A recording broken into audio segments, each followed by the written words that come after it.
Good evening, everyone. I'm Richard from Invictus International School. Welcome to the talk, Unveiling the Secret to a Successful Personalized Learning Program. The teaching profession for more than 30 years. My field of work is in delivering holistic life skills and pragmatic special education for culturally diverse students from preschool to young adults. Just to give you a brief idea of my educational background, I graduated with a Master's in Special Education from Nanyang Technological University, majoring in Curriculum and Intervention Strategic Studies. And in 2014, I was very privileged and honored to be given the opportunity by my ex-principal, Dr. Maureen Roach, to go to UK, Bristol, to learn a crash course on teaching life skills to young adults and employability skills. So now I'm actually a certified trained instructor, awarded by SDEN from UK. Now I'll share a little bit of my career.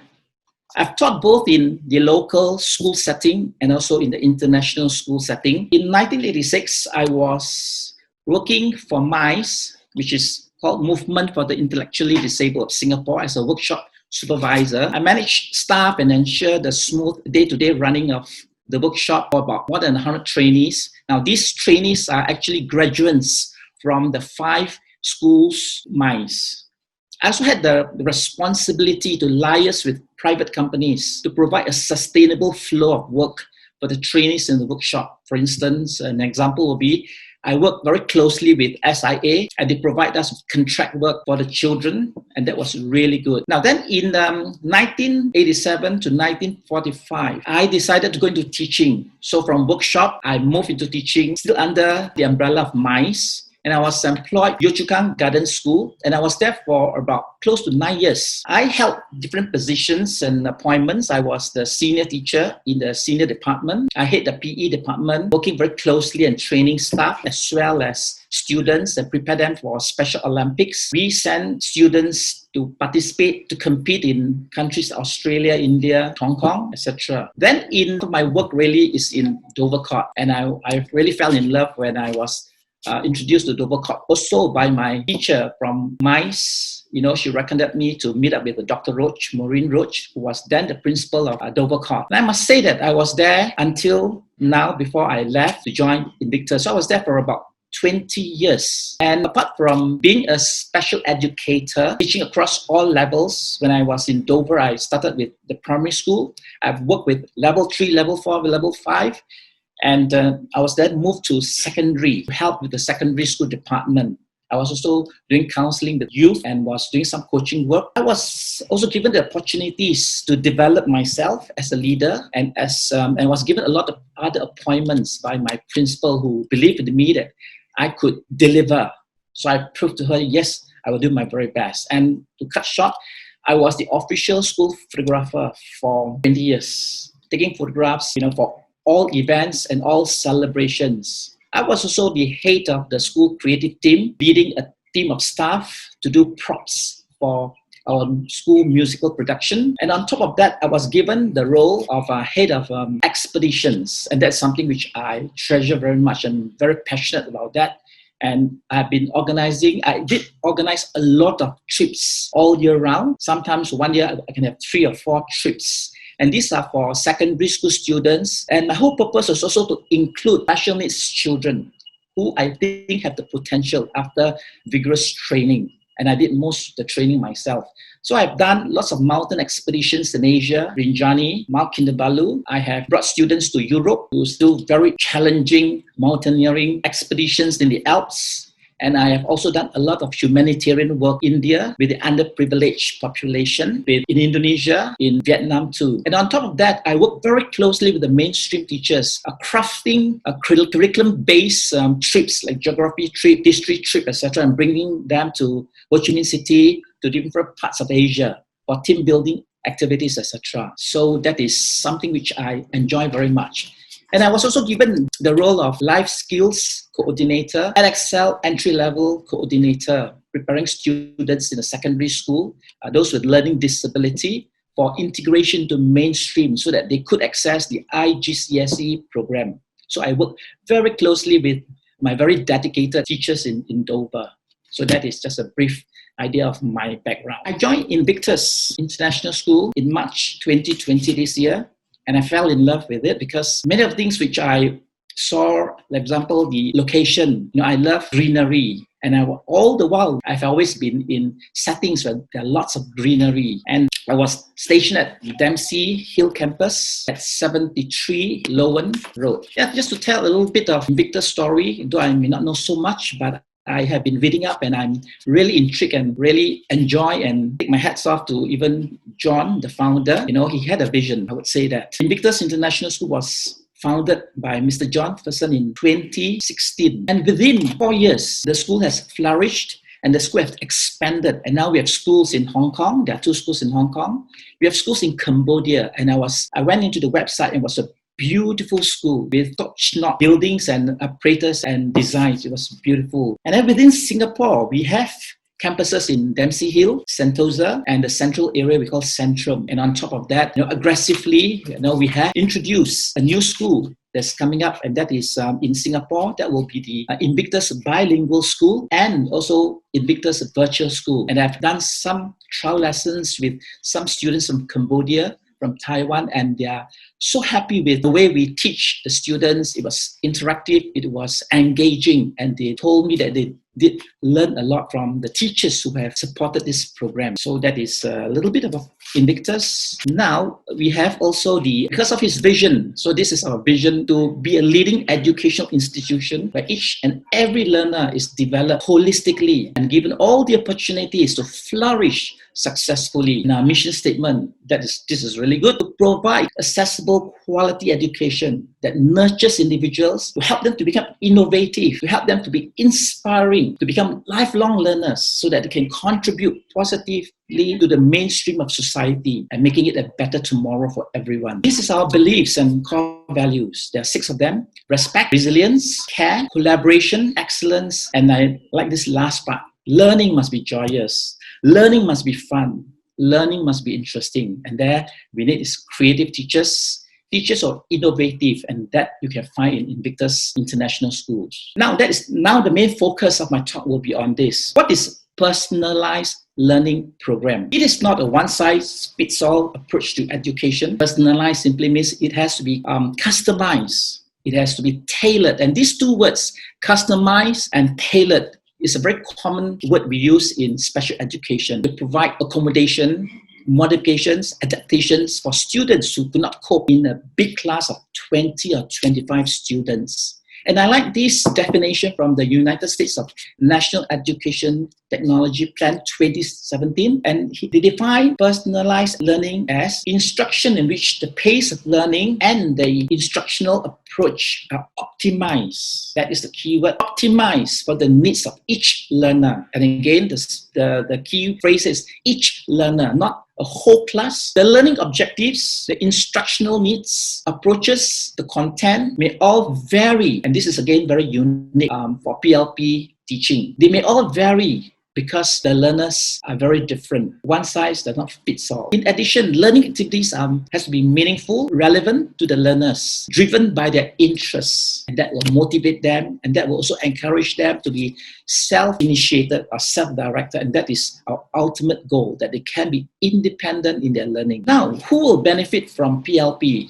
Of course, there are many groups of students who benefit. But for Invictus, we have narrowed down to 3 groups of learners. First, the slow learners, children with learning disabilities, and English as an additional language. I shall further elaborate a little bit on each and every one of them. Who are these slow learners? They are students who learn more slowly than their peers. Usually, the IQ is between 70 to 89. For an average child, the IQ is 90 to 109. So these are really below average students. Now, I'd just like to add a little bit more on these slow learners. There are many reasons why they're considered slow learners, and this has been proven by research. One of the reasons is lack of secure environment. It could be family problems, like parents divorce, socio-economic problems. They do not have sufficient money. The children have to be forced to work and study at the same time. And because of that, it hinders their learning. And also, it could also be due to absenteeism from school. Reasons could be prolonged illness, so they did not manage to go to school on a consistent basis. It could be truancy, students who are just not interested to study because of their family background, and they mix with wrong company, smokers, drug addicts, and so forth. Then there's also another group of students which I've also worked with. They have very poor esteem of themselves, and they have this self-fulfilled prophecy, and this is what they feel. Not often I ask them, they will tell me, Mr. Lim, I don't think I can study. I'm stupid. I don't think I can succeed. I'm not like this person, that person, that class. So that is a self-fulfilled prophecy that they cannot achieve. Now, some of the characteristics will be they have difficulty generalizing, transferring skills, and they are generally weak in literacy and numeracy skills. So this is one group that we really want to help. Then the next group are students with learning disability. Now, who are this group of children? Now, they are bright students, but they have psychological or neurological conditions that impact their learning. For example, maybe the brain, something is not right with the brain. They have problem with processing, language processing. They are very slow in processing skills, etc. And they can be divided into 3 groups. Students may have one or more of these disorders. We have this dysgraphia, and dysgraphia are children with writing disorders. They have difficulties forming their letters. Spacing is a big problem, and they have difficulty writing coherently because they lack the motor skills. And also they have difficulty constructing meaningful sentences. So they need tremendous help in this area. Now then we have the other area, which is quite a lot of students fall in this category, dyslexia. Reading disorder. Many of students with dyslexia in the initial years, say preschool till grade 1 or grade 2, they do have the reversibility, they have difficulty with these letters, like P and Q, B and D, W and M, and so forth. And another problem they have is they are able to read, but they could not comprehend what they read. Issues with spellings, missing out words, and they could not quote words. So again, this group of children needs tremendous help. Then the other group which I like to mention here is dyscalculia. These are students who have mathematical disorder, meaning they have difficulty understanding mathematical concepts. Things like multiplication, they have difficulties. They have difficulty with ordering, and they have difficulty with solving problem sums because it's language-based. And the last group, this group, they are pretty intelligent. In fact, they're very intelligent. I have many examples to quote from Dovercourt, my previous school. English as an additional language refers to learners whose first language is not English. They may be very fluent in their mother tongue, in their dialects, for example, the Koreans, the Japanese, the Indians, French, Spanish, etc. But when they come to Singapore and they come to the international schools, they have problem with language, so they need help. Now, what are the advantages of PLP? There are quite a number, but I just identify a few to share with you. Now, the advantages of PLP is that these children work in small group. Instructions are given in a very small group setting. The ratio will be 1 teacher to 5 students. And within this group, they are again provided with individualized teaching or coaching. Then when these children are given the support, they will be able to engage in their learning more meaningfully. They also learn at their own pace. And also in this small group setting, we can help to build their self-advocacy. Now, if you place them in a big class of 20, they will not talk. They'll be shy, they'll be quiet. But in a small group, you can encourage them to participate, especially in group work, to speak up, to argue, to be able to have their own rights, to be able to have their opinions. And in that way, you gradually improve their self-esteem. This is the hidden curriculum. I love to work through with the students. Now then, how does PLP work in in Invictus? The referrals could come from the child's parents, but we would want the parents to give us documents that the child probably has some issues with learning. Or it could be referrals from professionals like doctor, psychologists, speech therapists, or from the previous schools that the child was in, the preschool. So these are very important. Now, once we have the information, the child will be assessed by a team of staff, and this could be the school principals together with the vice principal, the PLP staff like myself, and the admission officer. Now, what do we assess them in? Basically, the numeracy and literacy skill. Numeracy will be very simple concepts, number concepts, addition and subtraction, multiplication. Now we assess them in reading, writing, oral communication, and simple writing skills. Now once they have been assessed and they're found to be suitable, then you'll be placed in a grade 1 PLP class. Now we come to the curriculum. The curriculum, they follow the mainstream regular class curriculum. So, for example, for English, we follow the National Curriculum of England. For maths, we follow the MOE Singapore Maths curriculum, which is very focused. And it focuses on two very important skills: learning maths concepts through mastery. So it's teaching them the concepts until they master it. And this is important for future years. They use the CPA approach to development. What does CPA means? Actually, this is actually from Bruner's theory, of concrete, pictorial, and abstract. So the textbook is full of concrete pictures. And again, we're encouraged to use concrete objects in our teaching. And then we move on to pictorial and finally to abstract. And this progression is really important because then they learn and master the concepts easily too. Now, the children also will be integrated, and this is a very important area for this small group children. They should not be isolated or think that they are exclusive. No, they are inclusive within the school setup. So they will be integrated with the year 1 class for Mandarin, for PE, for swimming, break, lunches, outings, and celebrations. And these are very crucial for their social development, social emotional development, allowing them to make friends, allowing them to be part of a greater community. And this is really good. So for Invictus, we have everything that will promote and help these children to progress and to learn and to develop not only their academic skills, but also their social emotional skills, their self-esteem. Now, I did not mention the IPC.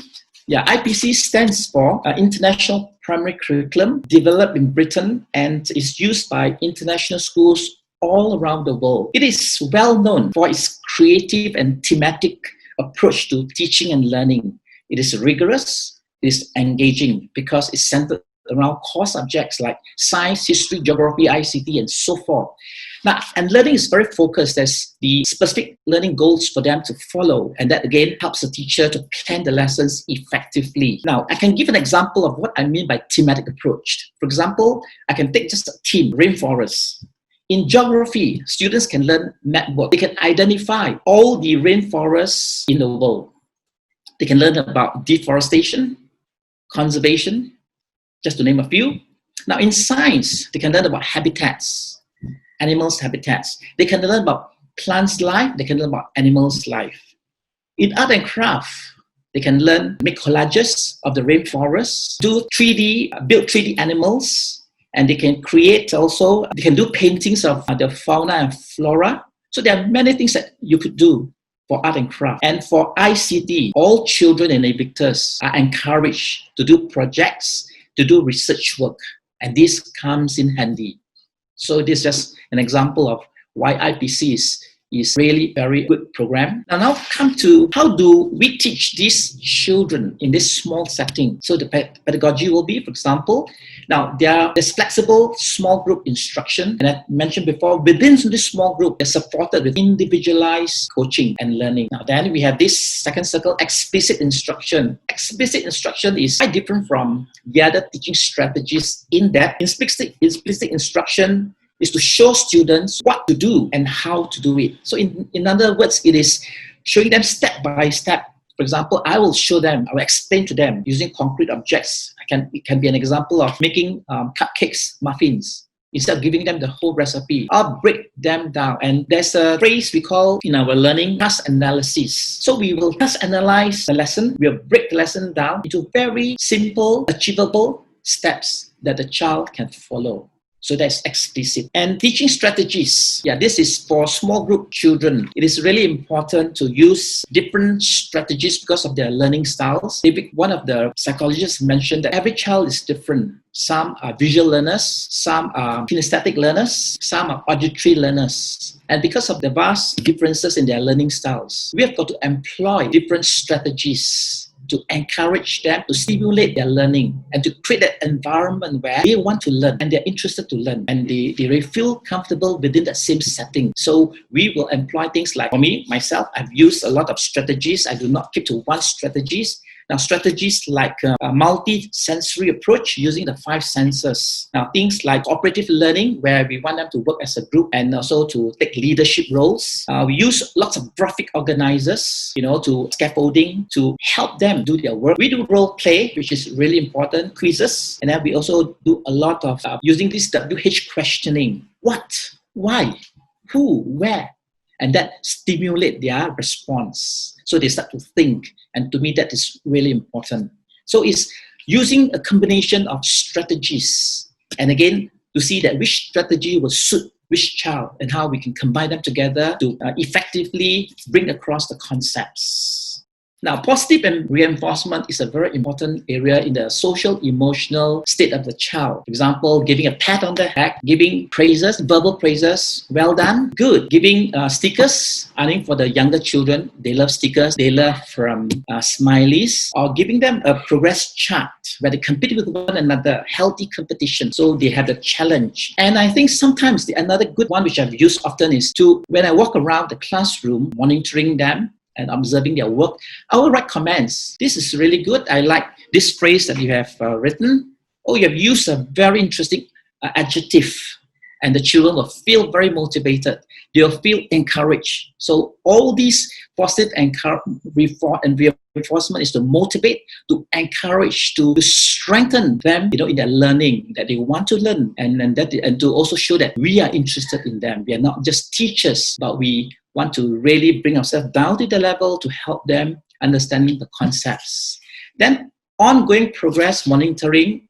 This is like what I shared earlier, is through observations of children on a daily basis, worksheets, mini tests, quizzes. And one thing which I love to do in my own class, I do not sit at my desk. I feel that by sitting at the desk, you do not know whether there's a child who's struggling and he may just pretend that he knows everything. So by walking around, not in a threatening manner, you can ask, how are you coping? And if the child has a problem there and there, he will say, Mr. Lim, I'm not sure how to do this problem. I do not know what to do with this. So you can provide the immediate guidance, immediate help. But if you're sitting at the desk, even if the child is struggling, I don't think he will want to go and disturb you. So to me, that's important. And ongoing progress. One other thing which I've learned is I don't use a red pen.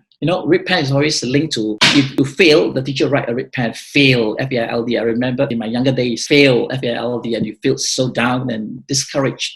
I use a green pen. The green pen is user-friendly and it's pleasant to the eyes. So these are some of the pedagogies that we can use to enhance our learning and to stimulate the children's learning too.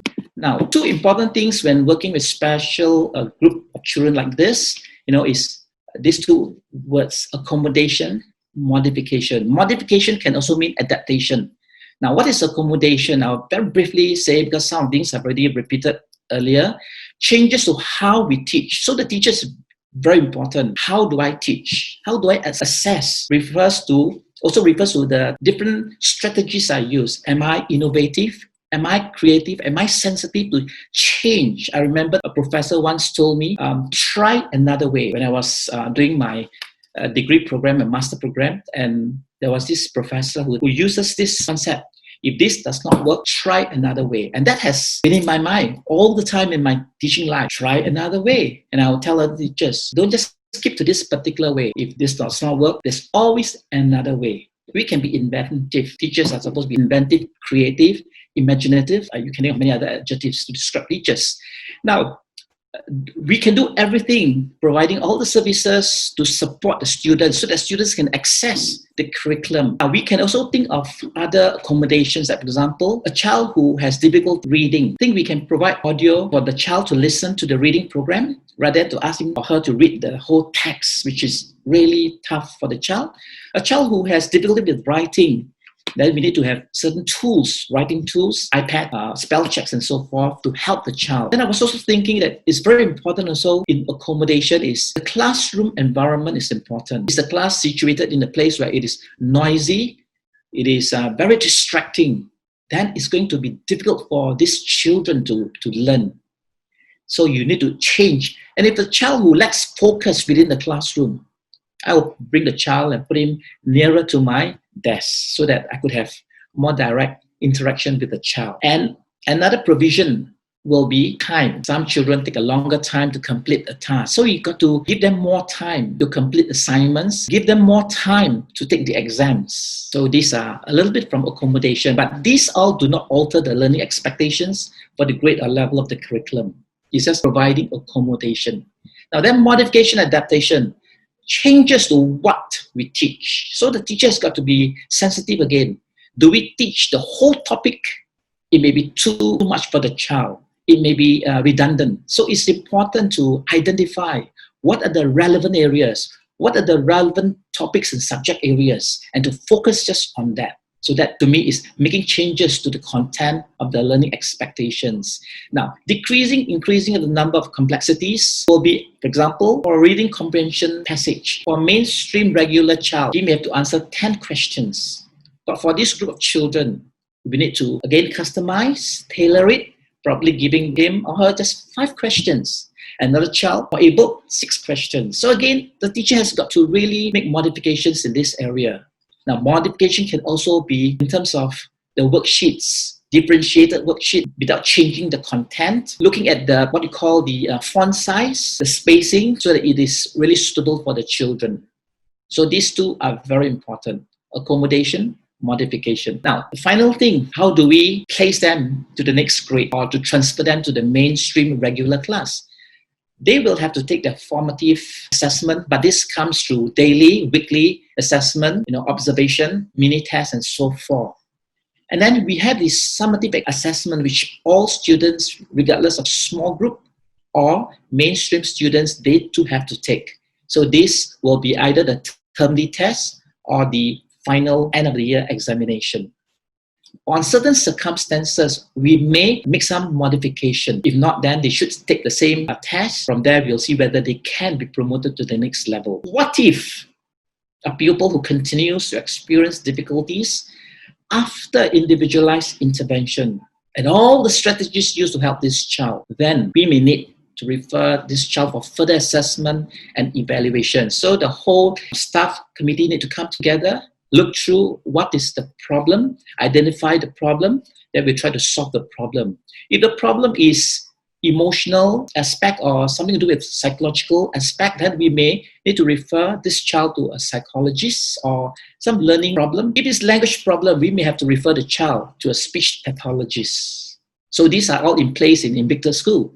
So this is how we will help the child and give the child another opportunity. But if we would think that the child can stay for yet another, maybe a term, that could also be another alternative. So again, it will be on a case-by-case basis, and it will be fair for all students. I have come to the end of my talk, and we hope to kick off this program in the new academic year in August 2020. Thank you for listening. And if you have inquiries, you can always contact our admission officer, Mrs. Rachel Courtney, or you can write to Invictus DMC campus, call us, make an appointment with us, and we will. If you have questions, you can throw your questions and we can try to answer you. Thanks, Richard. I just want to say that I, as a student, had learning difficulties, and I would have really appreciated this when I went to school. Yeah, I've actually read that quite a lot of very famous, intelligent people like you have learning disability. People like John Kennedy. People like Tom Cruise, quite a number of them. Even I heard that our previous prime minister too have some learning difficulties, but that does not stop them from progressing and making great strides in life, really. Yes, and that's part of the reason why I really wanted to bring the PLP program to Invictus, because I have a personal interest in this, and I want this to grow as a part of our school and bring this across to more parents. Yes, I believe. So, yeah. Thank you. So, look, I don't want to take your thunder, but I do want to say that you did do 20 years, like you said, at Dover, and I think you've helped many students. Yes. And we'd like to do the same. Sure, we'll do. I think we can throw it open to questions now. Okay. I saw that Elvina has raised her hand. Elvina, would you like to ask your question? Yes, I'm totally impressed with what I have learned just now. What Richard put in the slide resonated very well with me. Very simply because I have been handling foreign students for the last 20 years, and another further 10 years with the local students. And when the students come from overseas to Singapore, to any part of the world, they always have the issue of adjustment, especially from their country to learning English, what he referred to, with transition period. So I think the slides were very useful for me. And these people are actually quite creative, but they need time, they need a lot of support, they need encouragement, and which explained very well. And I really learned a lot from him. And I want to thank you for sharing. My pleasure. Thank you so much, Elvina. Can I call upon James? I know you have a question. Would you like to ask your question, James? Yes, Mr. Lim, thank you very much. My question is obviously, being an existing Invictus family that we are, we're thrilled that obviously these are things that you're bringing to the forefront and giving them as options for kids starting out at younger ages. We're wondering if there's any ways that older students, middle school students, whomever, that say have dyslexia, might be able to tap into some of this expertise that's being offered to those younger ones. I think for grade 1 was an example that I quoted, but we are actually very open to help students of different grades too, even in the secondary school too. Maybe I just want to say that because it's personalized, we can do each individual student, regardless of their grades. And in addition to that, I think we are glad that we have Richard, who's here with us at Invictus, and he'll be able to share his experience and his strategies and his expertise with our fellow teachers. So we look forward to growing the knowledge and the capacity of our teachers also. So thank you for the question. So James, if I may just add, right now for Dempsey, we do offer this PLP program to grade 1 to grade 6 students. And come August, when our new Centrum campus is ready, we are also thinking of offering that to secondary school students. Correct. Okay. Right. So yes, and our daughter will be attending 8th grade with you guys. And she is the one in question, I should say, the one in the reason why I'm bringing this up. Understand. So, yeah. Noted. Thanks for your question, James. You bet. All right. Okay, next, maybe I would like to read up the question from Valentina. Valentina, thank you for joining us again tonight. And Valentina's question was, this new program is great. May I ask how you identify the students who need the PLP program? Is there a kind of IQ test? Like what I mentioned earlier, it will be based on the assessment, the semestral as well, and more so the end of the year examination, the test. So, and also the whole team will come together to decide. Does that answer your question, Valentina? Yes. Thank you so much. Yes, thank you very much. Thank you. Okay. Okay. Can I ask if there's any other questions? You may feel free to raise your hand or just wave at me so that I can call you up. Any questions from parents? I hope you post this on Facebook so we can share the good news with many parents who are looking for such a wonderful product. And thank you, because the strategies and the step-by-step, it sounds very simple, but you have broken out into very digestible part for us as parents, as educators. So please share on the Facebook so we can help to let many parents who come to Invictus. Thank you, Alvina. Yes, we are recording this session and we will be posting that online and on our website. So parents who are interested to rewatch, you are welcome to do so. Thank you. Is there any other questions from parents before we close this session? Well, thank you so much for joining us tonight. Well, at Invictus, we have now 3 campuses in Singapore. We have our Dempsey campus, we have our second campus on Sentosa, and we have our third campus, which is going to open in August at Centrum, which is near to Farrer Park MRT. So we welcome you to check us out more at invictus.school. You can visit our website and learn more about our school. Thank you so much for your time tonight. Thank you, parents. And we see you maybe next week while we have a session by teacher Julia Jiang, who will be telling us more about Grade 1 Prep Bilingual program at our Central Campus. So if you wish, you can sign up for our program for next week. Thank you so much for your time. Thank you, parents, and we look forward to seeing you next week. Thank you and goodbye. Thank you, Richard. Thank you, Bye. Alex. Thank you for listening.